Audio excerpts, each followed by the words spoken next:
দাদু, আমার বউটাকে একটু লক্ষ্য রেখো, আমি বিদেশ যাচ্ছি। শালা, নতুন বিয়ে করে কচি বউটাকে আমার কাছে রেখে যাচ্ছিস? নিজেকে কন্ট্রোল করতে পারবো তো? আরে যা ইচ্ছে করো, কিন্তু আমার বউয়ের পেট যেন না ভরে। ঠিক আছে, সময় হয়ে যাচ্ছে, আমি এখন আসি। চলে যা।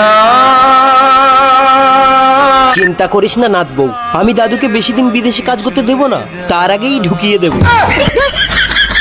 আমি এই গ্রামের প্রধান, নতুন বউটাকে কিছু দিতে না পারি, অন্তত লক্ষ্মী ভান্ডার, রূপশ্রী, কন্যাশ্রী এগুলো তো ঢুকিয়ে দিতে পারি। আল্লাহর ছবির জন্য তো সবাই লাইক সাবস্ক্রাইব করে। দেখি আজকে মা বাবাকে কয়জনে ভালোবাসে। যদি মাকে ভালোবেসে থাকো ভিডিওতে লাইক দিয়ে চ্যানেলটা সাবস্ক্রাইব করে দাও। আর যদি দুজনকে ভালোবেসে থাকো কমেন্টে আই লাভ ইউ বাবা মা লিখে যাও। লাইক সাবস্ক্রাইব না করলে বুঝবো তুমি তোমার বাবা মাকে ভালোবাসো না। নাথ বউ, তোর ব্যাংকের রূপশ্রীর টাকাটা ঢুকে গেছে, চল তুলে নিয়ে আসি। ঠিক আছে দাদু, চলো তাহলে।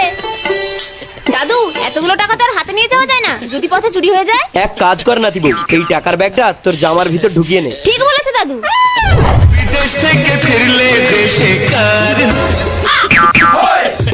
এই, তুমি প্রেগনেন্ট হয়ে গেলে? এই শালা বাবু, তুই আমার বউকে প্রেগনেন্ট করে দিলি? শালা, তোর একদিন কি আমার একদিন।